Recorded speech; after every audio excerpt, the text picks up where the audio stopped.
On the news at 7, Akeredolu constructs Memorial Park in honor of our church attack victims. Brainstorm wreaked havoc in Ilaramoki. Hundreds of repentant Boko Haram terrorists surrender to Nigerian army. And from the foreign states, Iran and Saudi Arabia renew ties after 7 years difference.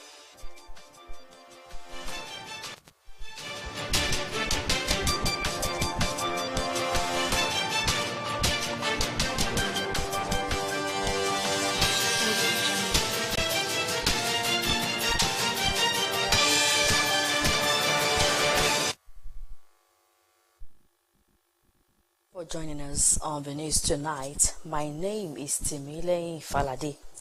Ondo State Governor Oluwarotimi Akeredolu says the memory of the June 5 church terror attack in Owo will linger forever.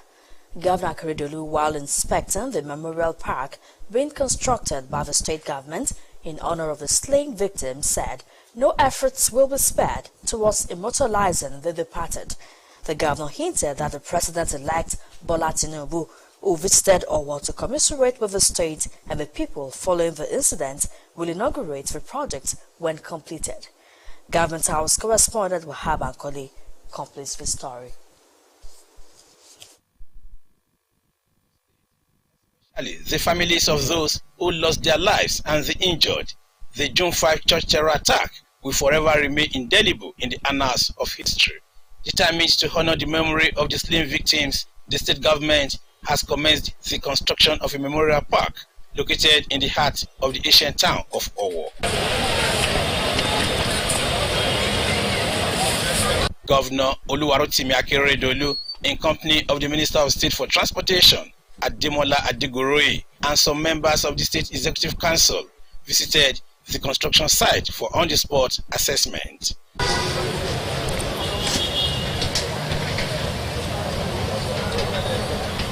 The State Commissioner for Infrastructure, Lands and Housing, Raimi Aminu, said the project will be completed on schedule. And it's going to be a befitting one, well drawn, and which can compete with others throughout the world. Apart from that, government also have the intention of citing so many things like museum, other things around this area. So this is going to be a center of attraction after completion. Governor Akeredolu, who noted that the departed cannot be brought back, said the memorial park will be a beauty to behold when completed. The governor said his administration and indeed people of the state will not forget the departed. For us, we are determined not to forget the souls that are departed. They are 41 in number. And others are still nursing the wounds, although they have gone back to their homes. They have been discharged, some are outpatients. As you know, we also had the lady whose 2 legs were amputated. The government has provided for necessary prostheses that she can use. We told her she's able to use it. His rehabilitation is moving on well, and we are sure that he will still live a normal life. That is what I believe, live a normal life. So for us, it's just a way of remembering those 41 souls. Akeredolu disclosed that the president-elect Bola Tinubu, who visited Owo to commiserate with the state and the people following the incident, will be invited to commission the project upon completion. Come rain, come sunshine. This project must be completed before the end of May. But when this incident happened, our president-elect was here. And I know that by the time we tell him we have this memorial park for him to come and open it, I think it will be a joy to him. That will be just a week after his inauguration. I pray that he will come so that he can be here and see the memorial park. The project is expected to be completed before the end of May this year. From Owo, Wahab Bankoli, Osrc News. No fewer than 160 houses, shops and schools have been affected by a rainstorm in Ilaramokin in the federal local government area of Ondo State. The downpour, which lasted a few hours, also destroyed electricity facility across the town, thereby subjecting residents of the affected areas to total blackout. Osrc's Omoshiliala Adesoye now reports. It was a tragic weekend for the residents of Ilara community in the federal local government area as the people woke up to see various buildings blown off by a downpour. No fewer than 160 buildings, including schools and shops, were destroyed, thereby rendering the occupants homeless. 39-year-old oil seller and a university graduate, Ayodeji Ajayi, is one of the victims of the rainstorm that wreaked havoc on the agrarian community.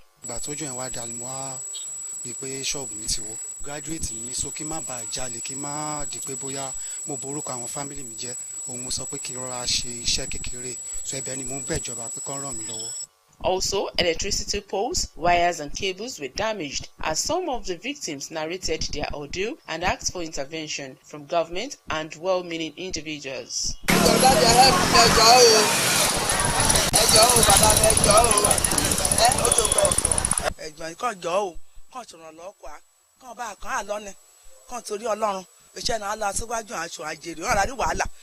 The Alara of Ilaramokin, Oba Aderemi Abiodun Adefeyinti, said it was the first time the community would witness such a downpour in over 4 decades and called for timely intervention of governments. We know what it is in the economy right now. We know that there is paucity of funds and prices are right in the sky. But that notwithstanding, we have to make the first port of call to the government that we need the assistance of the government. Also, Commissioner for Energy and Mineral Resources, Razak Obe, while speaking at the Alara's Palace shortly after the inspection of the affected areas, sympathized with victims and promised the intervention of the state government. The essence of our coming this evening is to see for ourselves and cascade the message to those who have responsibility to intervene, because we know where the country is. The economy is tough, from fuel scarcity to naira scarcity crisis and many other issues. So it's not the best of time for those already despondent to be crushed further. But we cannot complain to God. It is a natural disaster, but we'll do our best to take this message to the government of Ondo State. The affected areas in Ilaramokin are Hospital Road, Odugbeyi, Ojajiri, as well as the Apostolic Primary School, Omoshiliola, and Adesoye Ajayi, Osrc News.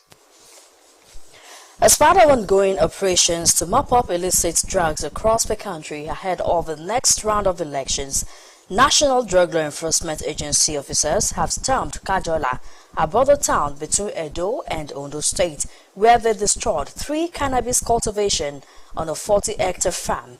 The owner of the farms, who claims to be the Baale of Kajola, Akinola Adebayo, was arrested on the farm, while 2 other suspects believed to be his workers were also nabbed in a hut near the farms. In the past 2 weeks, 37 persons have been arrested by operatives of NDLEA, with more than 2 tons of illicit drugs seized in raids across 12 states. You're still watching Osrc News at 7. We'll take a break now. Do stay with us. A peak protein breakfast gets me to a great day. How do I know? Because my daddy goes through his work feeling good and always with a smile. Mommy is always filled with confidence. My sister is always in tune. And for me, learning new things becomes absolute fun. Because all day and every day, the peak goes on. Start your day with a peak protein breakfast. Peak. Reach for your peak.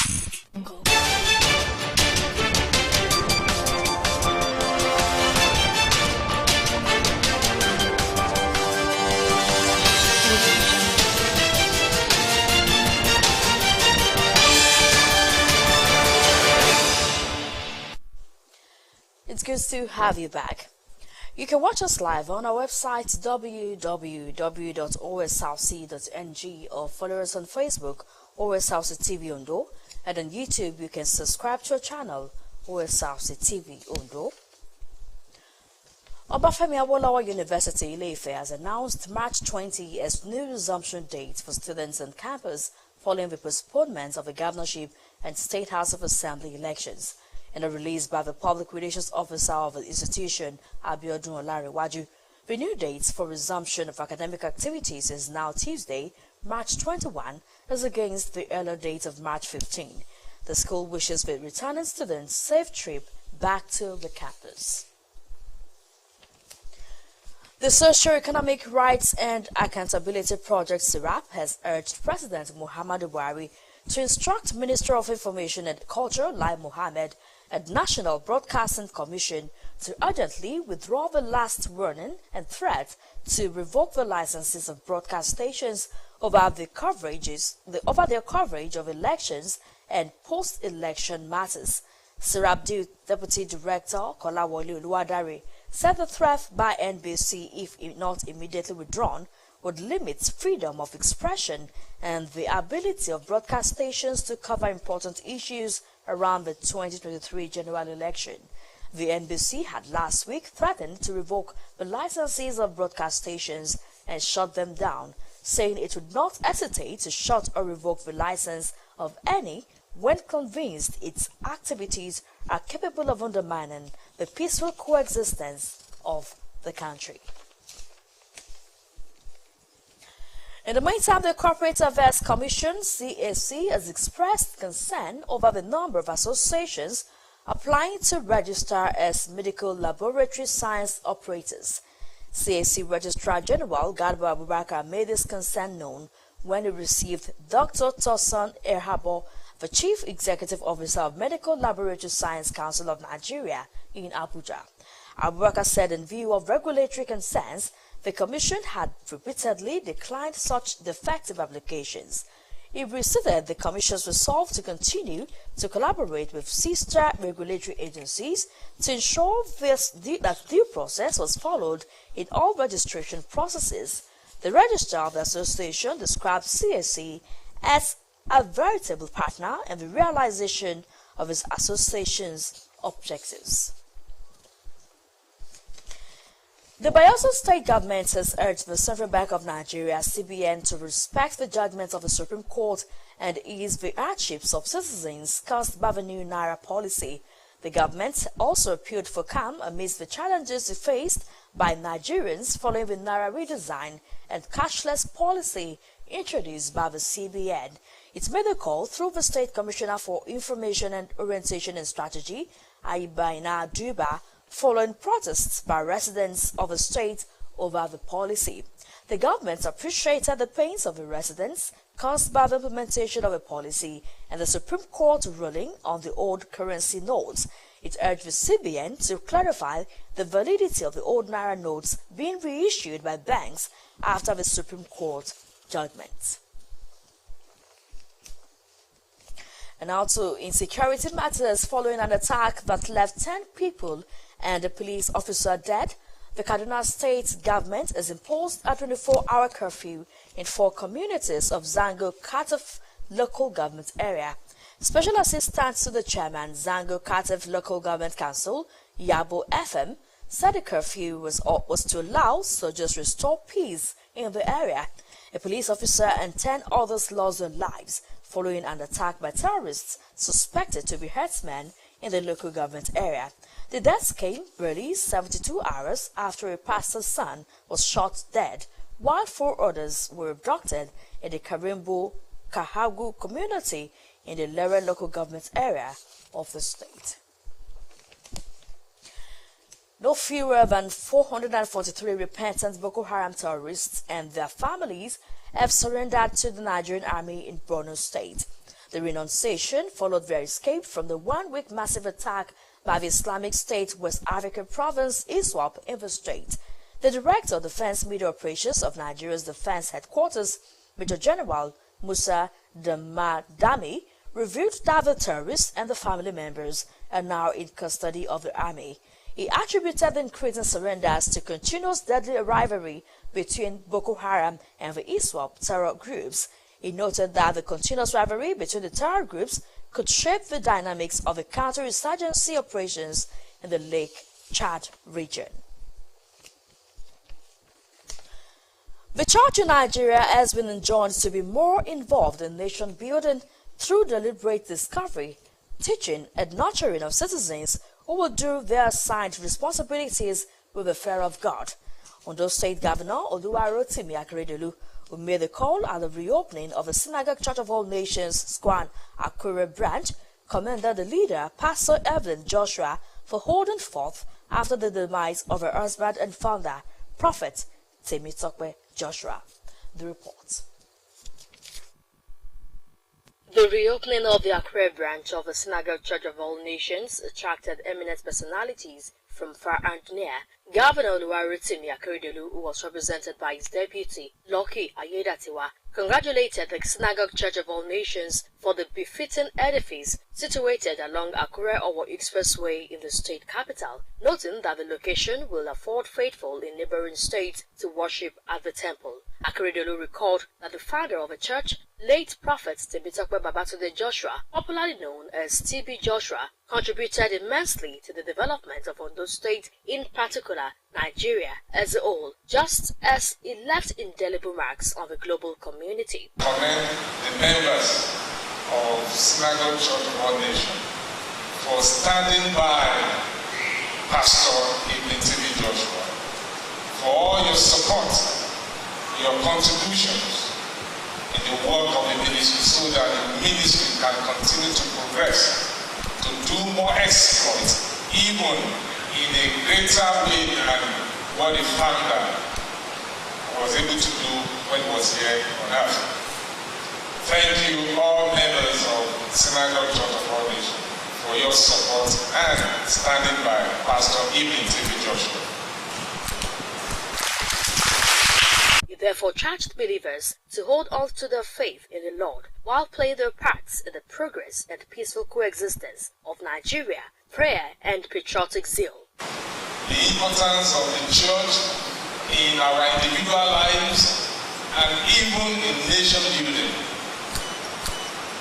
It is very important in terms of the values and the character that the church can help us to build towards living our own life and also in nation building.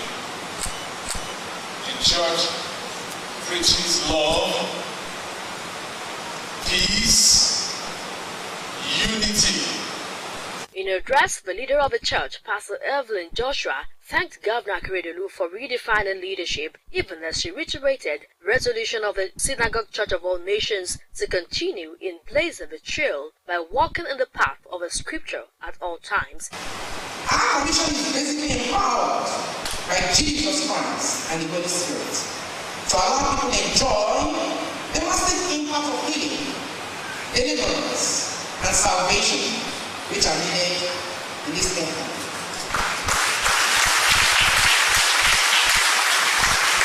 The Synagogue Church of All Nations, Akure branch, was later commissioned to the glory of God and redemption of lost souls.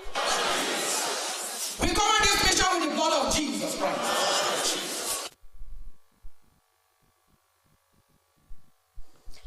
We'll take another break on the news tonight. Do stay with us. A peak protein breakfast gets me to a great day. How do I know? Because my daddy goes through his work feeling good and always with a smile. Mommy is always filled with confidence. My sister is always in tune. And for me, learning new things becomes absolute fun. Because all day and every day, the peak goes on. Start your day with a peak protein breakfast. Peak. Reach for your peak.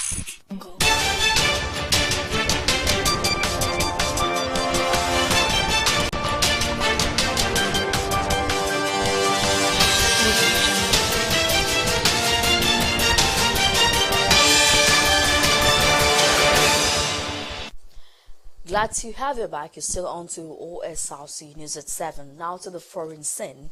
Middle East regional rivals Iran and Saudi Arabia have agreed to restore diplomatic relations 7 years after severing them in a bitter row. The unexpected announcement came after 5 days of talks between officials from both sides in China. Saudi Arabia cut ties in January 2016 after demonstrators stormed its embassy in Tehran following Riyadh's execution of a prominent Shia Muslim cleric. Akintunde Akishamola has the detail. With a handshake, Iran and Saudi Arabia have announced that the two countries are re-establishing relations. The agreement comes after 7 years of hostility, which had threatened stability and security in the Gulf and hell-fueled conflict from Yemen to Syria. It follows 4 days of previously undisclosed talks in China between top security officials of the two rival Middle East powers. Here is Iran's Secretary of the Supreme National Security Council, Al-Sham Khami. At the end of the talks, we reached a conclusion to start a new chapter after 7 years of breaking off relations between the Islamic Republic of Iran and Saudi Arabia. While considering the matters of the two countries and the security and future of the region, to prevent meddling from extra-regional and Western states, and consistent meddling of the Zionist regime in the region. The two countries also agreed to reopen embassies within 2 months and reactivate the 2001 Security Cooperation Accord, as well as an earlier pact on trade, economy, and investment. China's top diplomat Wang Yi described the deal victory for dialogue and peace, adding that Beijing will continue to play a constructive role in addressing top global issues. A White House spokesman said the Saudis kept Washington informed of the talks, but the U.S. was not directly involved. Iran and Saudi Arabia, respectively the two leading Shiite and Sunni Muslim powers in the Middle East, have been in arms for years and backed opposite sides in proxy wars from Yemen to Syria and elsewhere. Saudi Arabia cut ties with Iran in 2016 after its embassy in Tehran was stormed during a dispute between the two countries over Riyadh's execution of a Muslim cleric. A senior Iranian official said that addressing tensions with Saudi Arabia had become a top priority for Tehran in recent months and would help resolve long-running talks on Iran's nuclear program. Akintunde Akinshimola for Osrc News.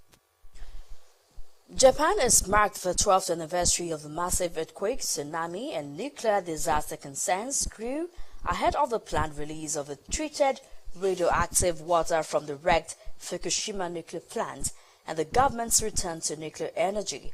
The massive earthquake and tsunami that ravaged large parts of Japan's eastern coast on March 11, 2011, left more than 22,000 people dead, including about 3,700 whose subsequent deaths were linked to the disaster. A moment of silence was observed nationwide at 2:46 p.m., the moment the earthquake struck. The earthquake and tsunami that slammed into the coastal Fukushima Daiichi nuclear plant destroyed its power and cooling functions, triggering meltdown in 3 of its 6 reactors. And now to sports. The need to build confidence, improve mental alertness, and self-esteem of children is encapsulated in the inclusion of sporting activities in the school curriculum. The proprietress Victory Summit Nursery and Primary School, Osrc area, Mrs. Rachel Balogun, at the biennial inter-house sports competition of the school, said sports help in identifying leadership skills and encourage team efforts in pupils. Omoshilola Adesoya Ajayi reports that the event was held at Ondo State Sports Complex, Akure. It was the 9th edition of the biennial inter-house sports competition of Victory Summit Nursery and Primary School, aimed an opportunity for the pupils to display their sporting talents and confidence. The pupils showed the stuff they are made of in march past and other activities including picking the ball, calisthenics dance, choreography, word spelling and dressing for school.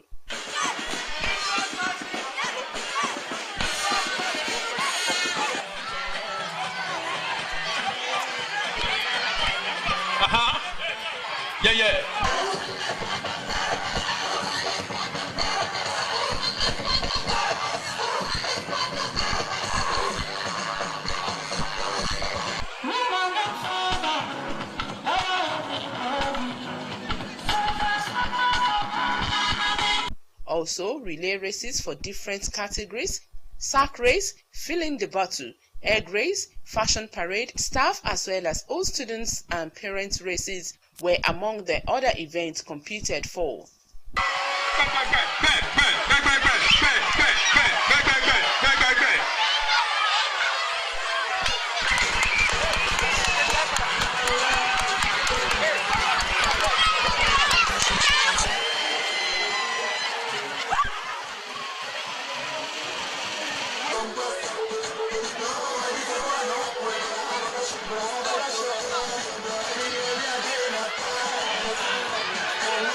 In an interview, the proprietress of the school, Mrs. Rachel Balogun, said the essence of the program is to keep fit and harness the potentiality of the pupils. It's to help the pupils for the future, and it's just an exercise, and it's part of education.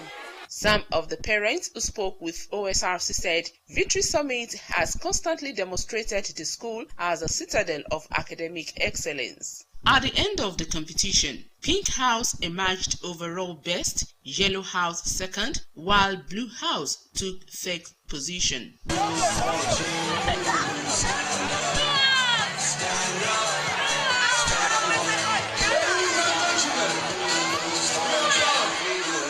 I feel that because of the hard work and the dedication we have for this sport and for this victory, because this victory is what we have been practicing for. Yes. We train for it and we deserve to be the winner. We came second. We thank God, and I really appreciate my boys and my girls. They really tried. Founded over 2 decades ago, Victory Summit Nursery and Primary School has, as part of its missions, to enable all children develop their capabilities as successful learners and prepare them for the future.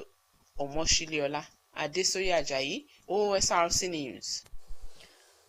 Favor Ofili has stamped to a blistering 22.11 seconds to win her heat at the NCAA Indoor Championships in New Mexico, United States. She set a new personal best, school record, NCAA lead, championship record, and world lead in the process. She also becomes the 4th fastest woman to ever run the 200-meter indoors. Feely winning the heat easily, leaning at the tape, very smart. On the inside from Ella, Florida, to Davis of Texas, Ophelia, LSU, Jackson from Georgia.